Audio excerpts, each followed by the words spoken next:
Mga kababayan, ma'am sir, this is Jam, the Filipino channel ng inyong pong lingkod. So today is June 14, 2026 at tayo ngayon ay papunta dyan yan sa may Luna International sa may Marilag po yan, Marilag, Quezon City. At dadalhin po natin sa may Transfiguration of our Lord Paris sa may 18th Avenue, Coronel Luis Bayanin, San Roque, Cubao po yan, Quezon City. Okay, magbabalik po tayo mamaya konti po pag nakakuha na po natin sila. Disclaimer lamang po, ang content pa natin ay kalsada at hindi ang passenger. Kaya naman sakali man po na may marinig kayo mga pangalan ng lugar, pangalan ng tao, pangalan ng organisasyon sa government o private man yan, ay wala pong kinalaman ng channel na ito at wala pong pinapatungkulan. Lahat po na ang pinag-uusapan dito ay pawang dito lamang po yan sa loob at wala pong pinapatungkulan sa labas. Magbabalik po tayo mamaya konti pag nakuha na po natin sila.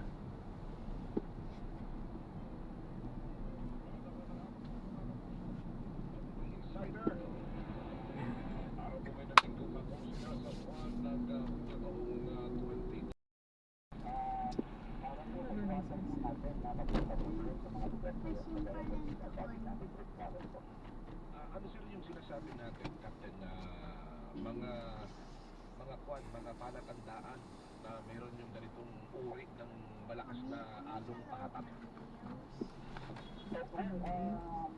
Usually nakikita po natin ito pag kulay ng tubig na ibang sa tubig na dumadapit po sa dalawa. For example po, medyo mali po siya, no? Kasi pagkasarin po malalim po siya.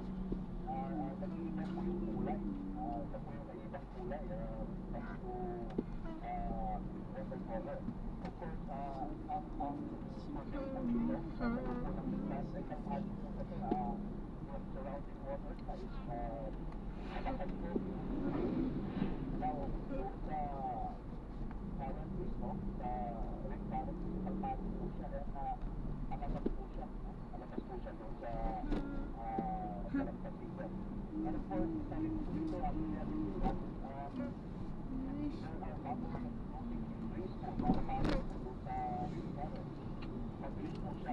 Continue straight at the first traffic light. Then, in 100 meters, turn left.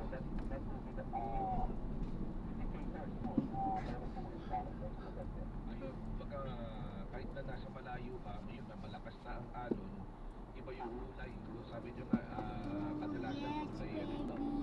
Kulay putik.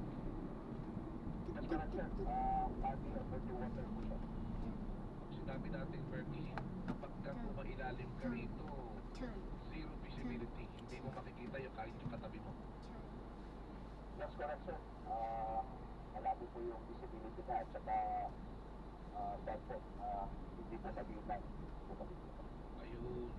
So yung pala yung mga, pagka gano'n ang sitwasyon, ito yung masasabi ba natin unsafe na magkaroon ng water sports o anumang water activities. Tama po, sir, no? Kasi yun nga, dahil po sa lakas po na kuryente ito, yung current po, ano bang katangan po na paglalaro o magkaroon po ng mga aktibidades mo sa lugar na meron po yung current. Paano naman Captain ang gagawin? Halimbawa ikaw ay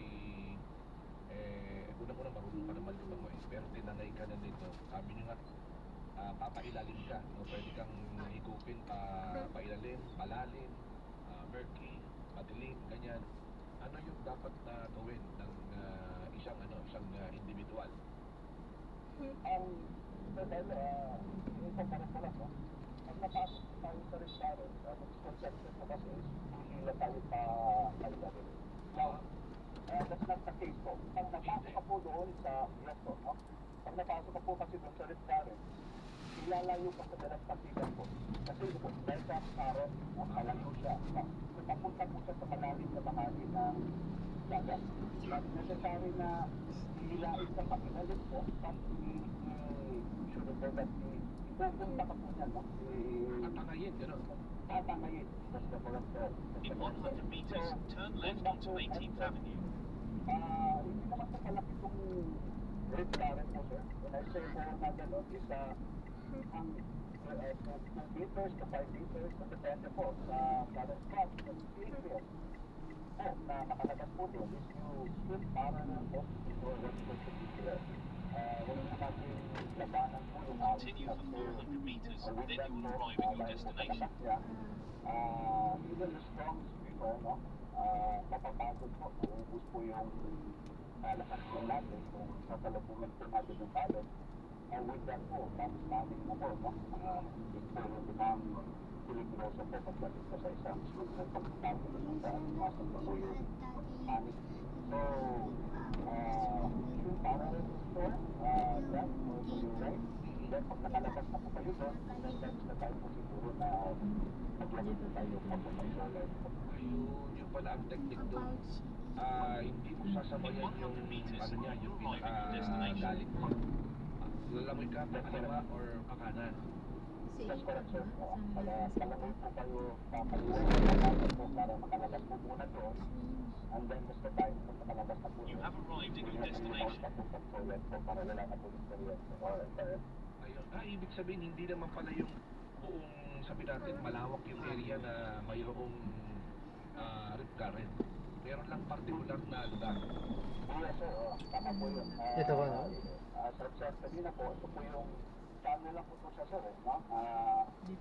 Dinadaluyan Dito ba? ng strong current. Dahil sa exact na water. So, hindi po Ingat po, God bless po. ganun po kalakas. Hindi po. So, makakaalis po tayo. Ayan, na-drop na natin sila. Maraming salamat po. God bless. Paalam po.